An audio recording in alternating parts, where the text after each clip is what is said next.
मधल्या रेषेमध्ये मधल्या दोन रेषेमध्ये जे लेटर्स येतात ते आपण बघितले. आता आपण वरच्या तीन रेषेमध्ये कोणकोणते लेटर्स येतात ते बघूया. तर सुरुवात होते बी पासून. मग स्टँडिंग लाईन घ्यायची आणि त्याला व्यवस्थित हाफ सर्कल करायचा. स्टँडिंग लाईन घ्यायची, तीच लाईन दुसऱ्या रेषेपर्यंत वरती नेऊन त्याला हाफ सर्कल करायचा. अशा पद्धतीने याच्याच अपोजिट आपण डी काढणार आहोत.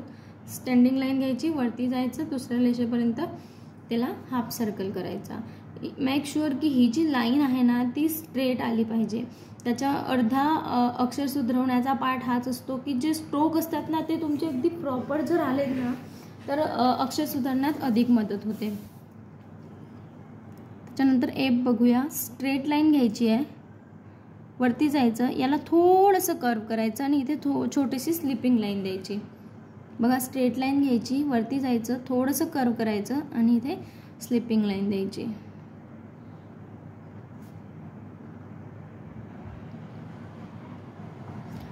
आता नंतर एच वरच्या तीन लाईनीमध्ये येतो. स्ट्रेट लाईन घ्यायची, वरती जायचं, कर्व करायचं आणि ही सुद्धा लाईन आपली स्ट्रेट आली पाहिजे. या दोघं लाईन सुद्धा स्ट्रेट आल्या पाहिजे. बघा, एकदा स्ट्रेट लाईन घ्यायची, हीच लाईन वरती न्यायची, इथे थोडंसं कर्व करायचं आणि ही लाईन स्ट्रेट खाली आणायची.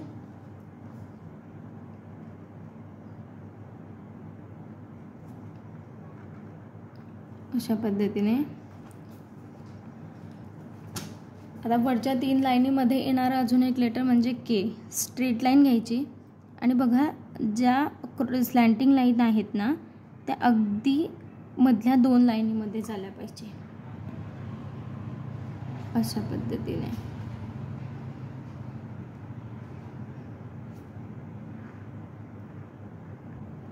एल काढताना आपल्याला फक्त स्ट्रेट लाईन घ्यायची आहे. याच्यामध्ये कोणताही अजून लेटर्स नाही आहे किंवा कोणता स्ट्रोक नाही.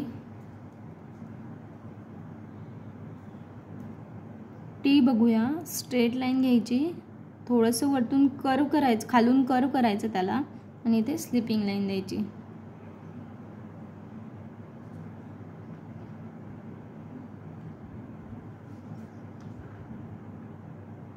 अशा पद्धतीने. तर वरच्या तीन लाईनीमध्ये एवढे लेटर्स येतात. आता बघूया खालच्या तीन लाईनीमध्ये कोणकोणते लेटर्स येतात. ठीक आहे. तर बघा जे येतो खालच्या तीन लाईनीमध्ये, दुसऱ्या लाईनीपासून स्टार्ट करून स्ट्रेट लाईन घेऊन थोडंसं कर्व करायचं वरती. बाकी खालतून जी दुसरी लाईन आहे तिथे टेकवायचं नाही आहे आपल्याला, ते त्याच्या अर्ध्यापर्यंत आणायचं आहे आणि वरती डॉट द्यायचा. हा झाला तुमचा जी. पी काढताना खालच्या तीन लाईनीमध्ये सरळ लाईन द्यायची आणि हाफ सर्कल करायचा.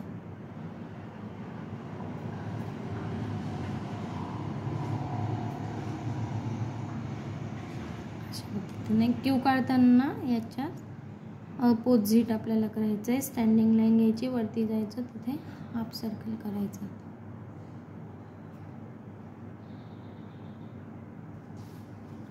आता वाय बघा.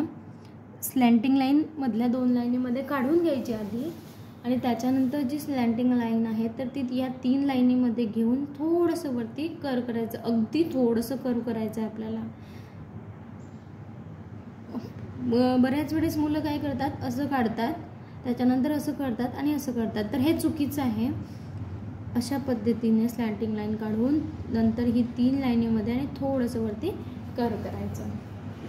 तर बघा इथे आपले सर्व लेटर झालेले आहेत. जे मधल्या दोन लाईनीमध्ये असतात ते वरच्या दोन लाईनीमध्ये असतात हे पण आहे. त्याच्यानंतर मधल्या वरच्या तीन लाईनीमध्ये असतात ते आणि खालच्या तीन लाईनीमध्ये असतात ते. आता इथे मी खाली पूर्ण A to Z तुम्हाला काढून दाखवते. एकदा परत पुन्हा स्ट्रोक व्यवस्थित बघायचे आहेत. सर्कल करायचा, स्टँडिंग लाईन घ्यायची, थोडंसं खाली कर्व करायचं. हा झाला A. त्याच्यानंतर standing line, half circle B.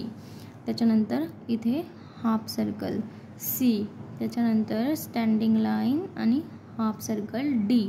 त्याच्यानंतर थोडीशी स्लिपिंग लाईन, त्याच्यावरती हाफ सर्कल आणि याला पुढे C करायचं.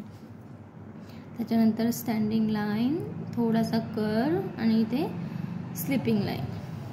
याच्यामध्ये आपला जी राहिला, हाफ सर्कल करायचा, स्टँडिंग लाईन खाली आणायची आणि हा असा करायचा, हा झाला जी. त्याच्यानंतर एच काढताना स्टँडिंग लाईन घ्यायची, इथे कर्व करायचा आणि ही सुद्धा सरळ खाली आणायची, हा झाला आपला एच. त्याच्यानंतर आय, स्टँडिंग लाईन आणि डॉट. जे काढताना स्टँडिंग लाईन काढायची, थोडंसं कर्व करायचं आणि इथे डॉट द्यायचा. के काढताना स्टँडिंग लाईन आणि इथे स्लँटिंग लाईन घ्यायची. एल काढताना स्टँडिंग लाईन. एम काढताना स्टँडिंग लाईन, हाफ सर्कल, थोडासा कर्व, हाफ सर्कल आणि इथे परत स्टँडिंग लाईन. एन काढताना स्टँडिंग लाईन, वरती जायचं, कर्व करायचा आणि सरळ आणायचं. ओ काढताना व्यवस्थित सर्कल करायचा. पी काढताना स्टँडिंग लाईन आणि याला हाफ सर्कल. क्यू काढताना स्टँडिंग लाईन आणि त्याला हाफ सर्कल. आर काढताना स्टँडिंग लाईन आणि हे थोडंसं बाहेर आणायचं. एस काढताना हाफ सर्कल आणि हा सुद्धा हाफ सर्कल. टी काढताना वरच्या 3 लाईनीमध्ये स्टँडिंग लाईन करायची, थोडंसं वरती, खालून वरती आणायचं आणि अशा प्रकारे. यू काढताना standing line, curve, standing line, खाली यायचं आणि थोडंसं इथे कर्व करायचं. व्ही काढताना प्रॉपर दोघं स्लँटिंग लाईनमध्ये गॅप आला पाहिजे.